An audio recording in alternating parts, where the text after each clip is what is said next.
Are you going through some trials, some testing, some difficult times? Listen, I'll give you a shortcut, a Bible shortcut that can get you on your feet the fastest way possible on the next More Faith, More Life podcast. You were made for more than the status quo.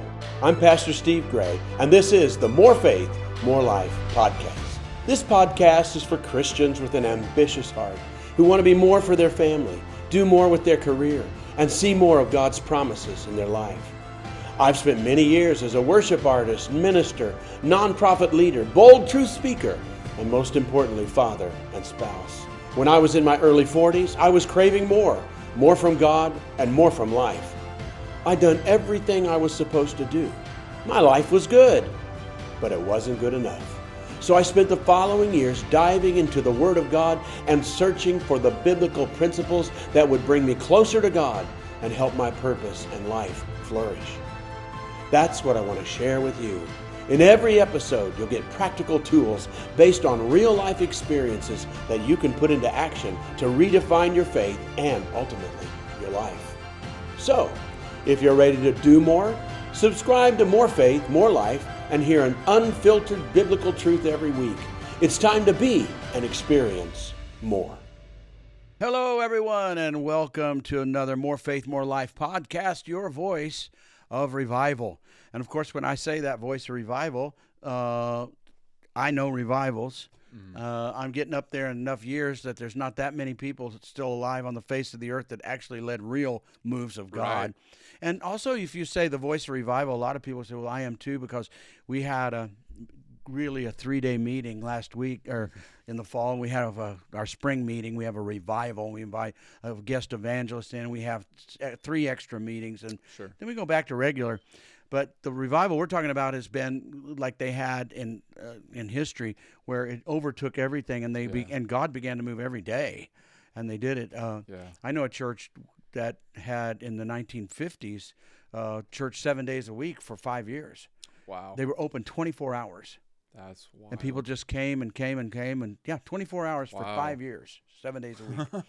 So now that's revival. And for us to try to imagine what that would be like, it's hard. But then we did, in that small town, which has been written about many times in our books too, is 5 days a week for 3.5 years, right? Where thousands and thousands of people came from around the world every single day of those 5 days. Yeah. And we preached and sang. To an unknown town. Right. In the middle of nowhere. It was called the Cornfield Revival because you had to go past so many cornfields to find it. But anyway, and so that made history. Now you do 5 services a week for 3.5 years, and not only just you and a handful of people, but a packed out place and people coming from all nations all over the world every week for 3.5 years. Yeah. And I led it, and I preached all the sermons. Yeah. We didn't That's bunch wild. it up. We didn't have guests, nothing. And then in 2008, again, Kansas City Revival was 4 days a week. I think it was 4 services a week, and broadcast in 200 nations. And people came again from all over the world. And that lasted 3.5 years. On TV, about 3 years. Yeah. But 3.5 years total from the beginning to when it started to settle a little bit for other reasons. But anyway, so when I say the voice of revival, I've been in some church services and preached all over the world at the same time, service after service, and preached all the sermons. I don't think there's very many people in history who have led 2 revivals, multiple revivals. Yeah. Right? I mean, I might be wrong, but from what I've read and studied, it's not the same people, because the Welsh revival had 3, I think, but they were spaced apart where they were new folks, which is what we'd like to see today here or someplace. A fresh revival is why we talk in the voice revival, but that's true. And also it's true that, when you're alive, there's a lot of jealousy and questioning and suspicions and stuff. So people, they try to downplay it, the 2 revival thing like that. But when I'm no longer on this earth, then it'll come up. Legacy, and you'll almost be bigger than when you are now. Yeah. Isn't that wild how that works? That's funny. Yeah, it's strange. Yeah, dead people make good reading, So that's true. Yeah. so, they can't say anything back. So we try to talk about revival, but today I'm going to sort of switch it a little bit around the other side of real life. So I picked this scripture from James. Consider it pure joy, brothers and sisters, whenever you face trials of many kinds. Okay, let's just stop there. Okay. That's a rough one. Sure. Pure joy, that's a lot. Joy is Pure one thing. joy, Pure yeah. joy, and I'd have to look up the Greek word to see where they came up with pure. How far does that go? But anyway, it says in NIV, pure joy when you face trials of many kinds. Okay, let's back up. In James' time, I read it yesterday, did a little more study, and there's still a lot of scholars that believe that this James is the brother of Jesus, James. Okay. We call him half brother, Right. But you get it. Is the James though that Jesus grew up with? So it's pretty substantiated that this is pretty good information. Right. Now there's others that now are starting to talk about, well, it could have been somebody else, but a different James. But most still say that. So it's worth listening to. Well, in that time, then that James, whatever James it was, but probably that James, was ministering to people who were under persecution. These are mostly Jewish believers, because if it is the brother of Jesus, the Jewish audience would be applicable. And so anyway, so they're mostly Jewish, and they were facing persecution at that time from Rome, because Rome, the history of Rome, right. There were persecutions at that time, and though they were getting persecuted by other Jews because they believed in Jesus, and James did. So their trials of many kinds was many, but it was real persecution, trouble. And so because of it, they weren't making a lot of money. So now they have the trial of poverty or hardships. So life is hard, persecution is tough, and then money is short. And then housing is hard, all the things that you expect to go with that. Yeah. So that's the reference. It's not just out of the clear blue sky. James is saying, hey, by the way, if you ever go through some trials, flat tire. It's like he's talking to people who it's really happening to. Yes. And this is what he says then, because the testing of your faith, or the trial of your faith, produces perseverance. And as a Christian in America, when life is so easy compared to other Christians in other countries, just people, being an American is easier than most being in most. There's some tough times in our country, but there's some countries. But we're not being bombed. And like starvation is everywhere. That's a whole different thing. Water shortages and stuff. If you're even in poverty, you probably have a faucet. Yes. And a bathtub and a bathroom, So something. Right. So, but still, I get it. But anyway, in America, for us, it says we don't like that word. I want you to go through something. You're going to have to go through something, the testing of your faith, because I want it to produce perseverance. And I'm going like, nah. I'm not sure I don't know if I want perseverance. Perseverance has to be produced. Sure. And it's produced by tough times or trials or testing or whatever. Is it good for me? Yeah, it's good for me, but so's broccoli, and sure. Maybe I'll just mash potatoes instead. There you go. Steak. So it's like, do I really? But the truth of it is, even in our lifetime, in our things, we do go through stuff. Sure. Ours might be emotional. It might be relational. Relationships really can put you through some trials. Yeah. It's tough. Financial. People are not financial. Yeah. It's tough. Yep. A lot of times it's financial because we do it to ourselves. It's self-inflicted. Self-inflicted. But sure. Nevertheless, it's still a trial if you're in it, and you have to use your faith. So it says, that the testing of your faith produces perseverance. Okay, so that doesn't sound so good to me. Like if I said to you, listen, I'm going to pray. Zion, by the way, this is Zion Vierra. Yeah. I'm going to pray for you because I think you need to learn perseverance. No. So get ready. Get ready. Yeah. Get ready. Hardships. You go like, whoa. But so it sounds bad. But if you continue to read what James is trying to tell him, where God wants to put him. Yeah. So he says, so then once you get perseverance going, there's a finished perseverance. Perseverance doesn't go on forever. Right. Let perseverance finish. So don't give up before perseverance is finished. It's easy to. It doesn't sound fun, but let's stay with it. Perseverance, finish its work. And here's what, so that you may be mature, and that means mature faith, full faith, mature, and complete. Well, who doesn't want to be that? And then the final one. This is so good. Yeah, not lacking anything. So good. So they're starting off facing trials of many kinds, and they don't, money short, housing short, popularity doesn't exist because they're being persecuted. But if you can go through this, get through this, survive through this by faith, because in this podcast we talk about more faith produces more life. But usually we put you and I in this podcast, we put it on the positive side. It's going to produce more life, which is great. Yeah, it's going to help you. Yeah, and it's still true. But here, your faith is producing perseverance and producing that. Like we don't. Doesn't always feel good. No, and we don't always talk about that, but it still produces more life. But not in the fun way.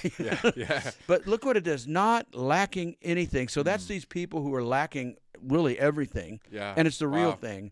And it's saying, but God can take you by faith through perseverance until you don't lack anything. Mature, not lacking anything. Yes. Yeah, that's so good. And, Paul went through a lot of trials and tribulations, trouble, beatings, and sometimes that floggings where they may have left him for dead once too, and somehow he got back to life again, all that kind of stuff. But then this is a guy you're talking, when you talk to him, when you read about him, as though you're talking to him, when you read about him, this is a guy whose attitude is, I don't lack anything. And, and he said that I've been, I'm at peace or whatever. When I have much, when I have little, not that I'm lacking a gift. He tells them, you need to give offerings, guys, gals. You need to give. You need to be generous and give, even though you're going through tough times too. But I'm not asking you to give for me. Not that I lack a gift, but this is for you. Yeah. And that's so good. It's so tough in church to convince people. I'm saying this for you. I'm not manipulating you. I'm saying this for you. Right. I think you need to be a tither. Why? I think it's for you. And Paul said, because I've learned to be content, not lacking. If it's not so much, if I don't have as much, if I've had plenty, I've had less, but in the long run, I don't lack anything. Yeah. Right. So he was a great example of that. So anyway. So then so that's the setup, okay? That's the setup of what they're going through and how he tells them to get through and stay with it, okay? And if this is the brother of Jesus, it's really just the thoughts of getting those words from him who grew up with Jesus.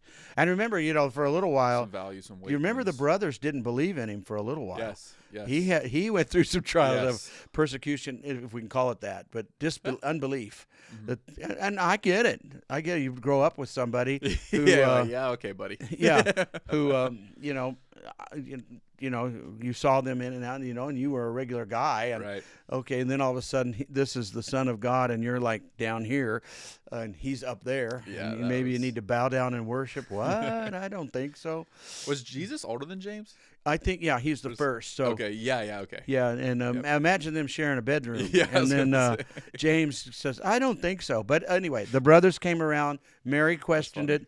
Others questioned it, but they all came around. Mary came around too, and I love it. The idea that James, almost 100%, James was there on the day of Pentecost and spoke in tongues. But the one I really like is Mary, because especially the Catholic Church and that, which I'm not here to criticize them, but they really elevate Mary differently than I do. Let's just say that. But they never have her speaking in tongues. Because you read about it, there were women there too. Yes. Well, they always invited the Mary and the other Mary. Yeah, all the Marys. All the Marys were always there. Yeah. Of course, Jesus' mother would have been there in prayer, and the brothers would have been there in prayer. And so I get a new vision of Mary. I see all the halo pictures and all that. Yeah. But I get a picture. I think, what was that? What'd you just say? Oh, she's speaking in tongues. That's it. Just Mother Mary, speak in tongues over me. Gosh. So, but she did. I just like that. But anyway, let's get back to the subject. So that's the setup of this. All right, with James. Okay, then the next one, though, is not disconnected, and we mostly disconnected. Yeah. It says, if any of you lacks wisdom, you should ask God, who gives it generously. Well, You can do it because this is a true statement. That scripture is true. So you can take it out if you want to, but I think it makes it stronger when you realize what James is saying is you're going through all these troubles. Now you need perseverance, but you're also going to need wisdom, and God's going to give you wisdom if you ask. And it says you should ask God for wisdom, who gives generously to all without finding fault, and it will be given to you. So you want to get that in you, and it's just a great mercy scripture because it says without finding fault. Yeah. Because at least with us, a lot of the situations we're in it is our fault. Sure. Yeah. Big time. Could be in their case sort of not their fault, but still he's not saying but okay, I'd like to help you here and give you some wisdom, but you really don't deserve it. You haven't been that great. And so it's important that we realize wisdom comes from God, first of all. Yeah. God gives wisdom. Secondly, God gives wisdom, and he gives it generously. Yeah. And he gives it without fault finding. Okay, so when we talk about wisdom, though, I know I had the idea that wisdom was, just tell me what to do. Give me a wise saying or something like that. Fortune cookie. Yeah, something. Yeah, right. Yeah. Don't you hate it when you're at a Chinese restaurant and somebody opens a fortune cookie and say, "Oh, here, this one's about you." Yeah. It's like, yes. So anyway, but the wisdom that they're talking about has to go back to obviously who James is, Sure. if that's him, back to the Jewish roots and Jewish thought. And Jewish thought was God will give you wisdom on how to be covenantly loyal. So the wisdom is to walk in. He's going to show you how to get out of this through the covenant, not through anything you've done, but through everything that he's that's so done. Good. Yeah, wow. And so the wisdom he gives is so interesting, and you still could get, okay, maybe fortune cookie, but you still could get wisdom of this is what you should do. This is the answer, because that's part of it. But the wisdom that comes is the wisdom starts coming to us is that he would bring is, all right, as you're asking for wisdom, let's include now the covenant of God. That's wise. That's good. And really so good. first we want you to include loyalty. Yeah. Okay, loyalty. You're going to check your loyalty, because I'm giving you the wisdom to say check your loyalty. Yeah. That's the wisdom. Right. Like we say, check your loyalty, because the answer for this wisdom and the help you need to not lack anything is because I have an agreement with not just you, but with the people, all the people, all the believers now, but the Jewish people at the time that were believers. They were Jewish believers. I have a covenant with you. So you want to check yourself. How loyal have you been? How loyal can you be? What can you be to show your loyalty? Yeah, so all of a sudden, that's a wisdom that here's the problem, and the wisdom comes over here, and you go, how are these, what loyalty? How's that connected to that? Well, if the loyalty will spark then the covenant, which comes back, the covenant promises that gets you till you don't lack anything. Not lacking anything. Yeah. And so, in a way, when I talked about revival, this is revival. The reason is any time anybody gets struck with the wisdom, I need to be more loyal to God. And also another one that come up is love the Lord. They said the Shema. Yeah. Hear, O Israel, the Lord is one God, and love the Lord your God with all your heart. Yeah. Okay, so wisdom. And you go, okay, so loyalty and loving God. So in order to get out of this problem over here, if I could check my loyalty, check my love level, and God's given me wisdom to other things, maybe other things too. I don't want to cut the list too short. Yeah. But other things that he might say, catch this, notice your time frame, notice how you spend your time and all that. But if you'll take my wisdom and now just do what I've called you to do for thousands of years, start that, then it gets connected to the problem, because it ignites the covenant, which in the covenant then are the answers to your problems. Right. Yeah, that's good. Rather than just say, give me an answer how to solve this problem. Yeah. And he goes, okay, snap. You're a fairy. Yeah. You just go downtown and you'll see a man with a red beard, and he's going to hand you the money you need. Right. Okay, well, I better get downtown. Well, that'd be nice. Yeah. Yeah, that'd be nice. But instead, it gives you wisdom how in long term long-term wisdom that connects you back to the loyalty covenant, which ignites the covenant, which brings us back to not just solving today's problem, but to bringing you to not lacking anything. And that's going to take some time. So in the meantime, we want to solve this problem. Let's say you keep saying financial, which is a big one. Okay, we want to solve that, but we don't want to stop there. Right. If the promise is not lacking anything, it's not break even. Whether it it be in relationships, emotional, you need help in your past, you have anxiety attacks, I don't know. Sure. Physical, to where you're not lacking anything, then you've got to get over here to not just trying to solve the immediate problem, but to solve the long-term problem, which is the low standard of loyalty. You lowered the bar, and not just you, but anybody. Churches today lower the bar instead of raising it. Yeah. They want to make everybody feel good, so they lower the bar so it's easier to jump over. Yeah, seriously. And so we're trying to answer today's problem. We'll put it in church now. We'll take it away from James. We'll put it in the church world. We're trying to solve the problems of church people by lowering the bar, make things easier, take perseverance away, and say, just hold on the level you are and be who you are. And did you hear you did hear that you said about the turkey joke, right? I said that already. Well, I told you, I don't know if it was here. Maybe I said this last week. If I did, I'm repeating my jokes. It was Thanksgiving. So Thanksgiving time, everybody was talking turkeys, and stuff like that. And I went in the store. I don't go to the store very often, but I saw turkey jerky, turkey bologna, turkey hot dogs, and all that. And I said, I need to sit down with this turkey. Come on, turkey, get with it. Just be yourself. Just be a turkey. Yeah. Yes. But we get into all this to where the church is trying to lower the bar and make us something or saying, just be turkey jerky. It's okay. You can be a turkey hot dog. Just be one. Yeah. Instead of just be just be yourself. Mm-hmm. Well, no, be somebody different. And so the way to freedom and revival on a personal level is, okay, I get it. The wisdom is saying to me, more loyalty, more generosity, more love, more commitment. Yeah. Maybe more prayer, but just more focus on Him. Look to Him. Which, to get to that spot, is perseverance for a lot of people. It's perseverance. Yeah, that is the perseverance that he's mentioning ahead. Exactly. Or above. Yeah. And what you do, you ignite and spark the covenant that's already in place. We're not asking God to do something else. Right. We're asking what He's done to be ignited in my life, and the blessings of the covenant and the promises that are already there and the biblical promises that are already in force now are activated in my life, which is the wisdom. Now do it that way, and it's going to take care of the immediate problem.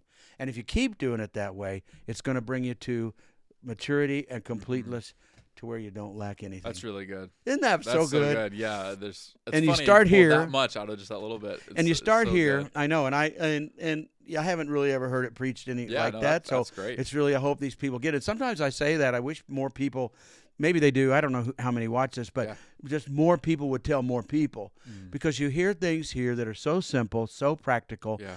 And do spark, whether it be a church revival. If the church, everybody in church would do this, it would spark revival. But if not, just you do it, and it'll spark revival in your home, in your heart, with your friends, or whatever.